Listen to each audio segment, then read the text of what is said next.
Muqaddas kitob haqida faktlar. Taraqqiyot omili. Bosma dastgohlar birinchi navbatda muqaddas kitobni nashr etish uchun ixtiro qilingan va takomillashtirilgan. 1300-yilda qo'lyozma kitobning qiymati qal'aning narxiga teng edi.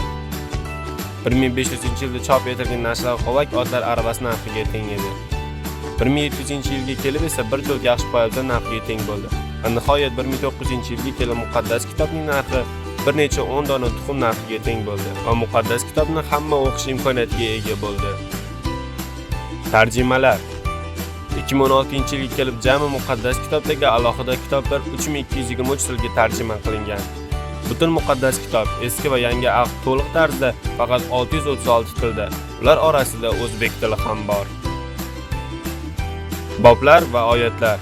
Muqaddas kitobning boblariga Kenterbury episkopi Stefan Langton 13-asrda bo'lgan edi. Oyatlarga esa 16-asrda fransuz kitob bosuvchisi Robert Etienne bo'lgan.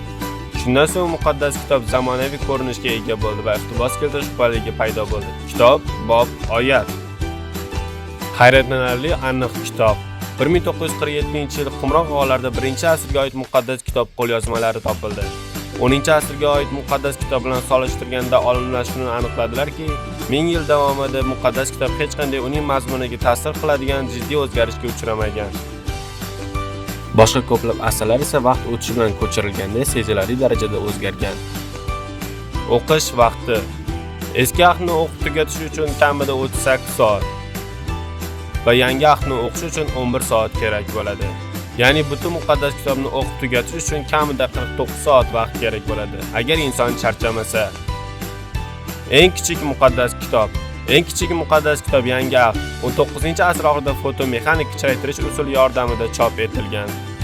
Natijada kitob 1.9 cm va qalinligi 1 cm dan kam bo'lgan o'lchamga ega bo'ldi.